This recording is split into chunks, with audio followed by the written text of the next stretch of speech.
Okay guys, nandito na ngayon tayo sa ating gagawin na sasakyan.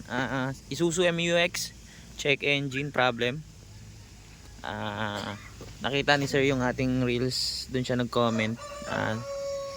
Ang ginawa natin dun sa reels na yun, nagpalit ng EGR actuator ng ating EGR assembly. Ngayon i-scan muna natin para makita yung trouble.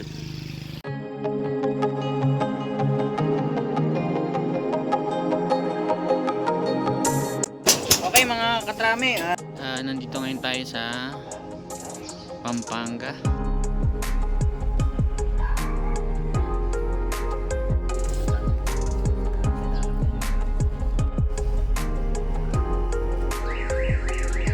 Idle air control malfunction. Test natin, may kuryente naman sa lahat ng ignition coil pati si spark plug. Okay guys, ayan, okay na. Matining na yung takbo. Sabi niya nga, yun nga, sabi, taga-dasma lang din to. Try mo message.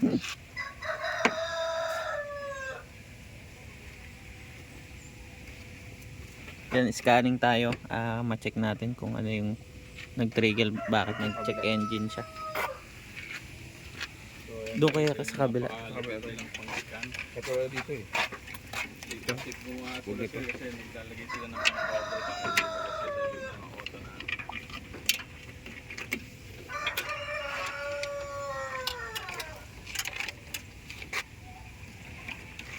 Kaka-repaint lang nito. Ayan, full ECU scanning. Ayan, may isa sa ECM. Meron na kasing trade eh. Medyo matagal lang mag-scan to, pero may lumabas na agad. Check natin kung kayang linis lang. Kasi yung dun sa napanood nyo, pinalitan eh.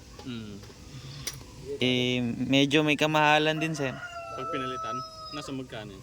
Yung ano, nakuha niya ng mura yung isang customer na 16. 16? Yung napagtanong ko nung last week, 18.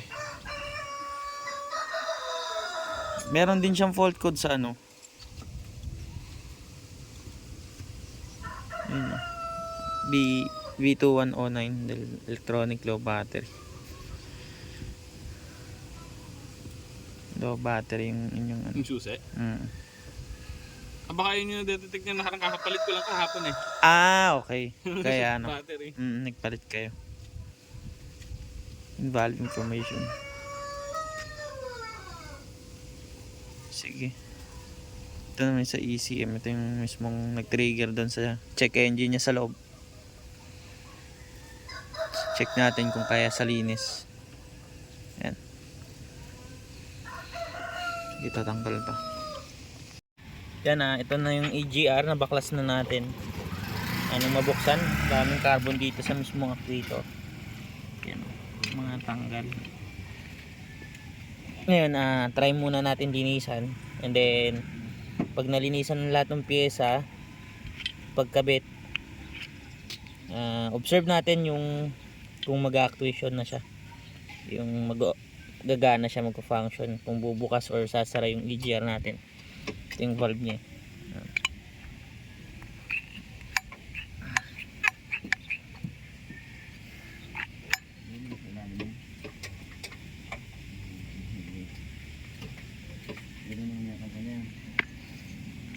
Dumi. Yung EGR, nalinisan na siya. Ganyan lang talaga kulay niyan. Parang kulay kalawang. Pero iba ang pagkabakal kasi nito. Matibay kasi sa init ito. Then ito yung intake manifold. Nalinisan na rin. I-blower na lang yan.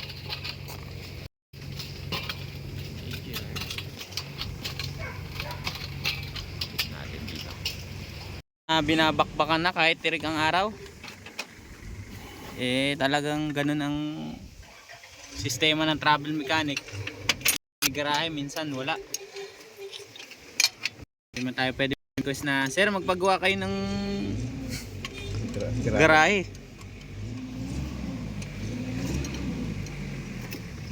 Tirik ang araw. Buti nga may ulap-ulap pa eh.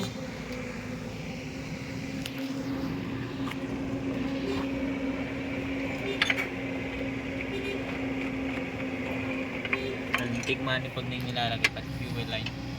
Malinis na malinis yan. Uy, naku, malimutan ko sa... Naikabit natin yung mga pyesa. Ang next natin gagawin, mag-scan na ulit.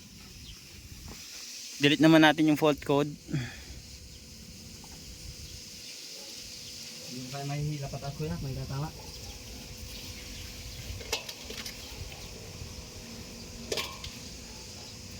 Hila lang para may patama. And delete fault codes tayo. Yung mga trouble codes. And so far naging green naman lahat. Ngayon check natin kung mawawala yung check engine. Then observe dito sa data stream nya. Select all. Check natin yung desired EGR position. Exhaust gas. Ayan, valve position. Ngayon nakasiro siya kasi nakapatay. Sige natin pag in-start. Yan, kung makikita nyo, na-start na natin pero nandiyan pa rin yung check engine. Kaya need na rin napalitan to ng EGR valve assembly.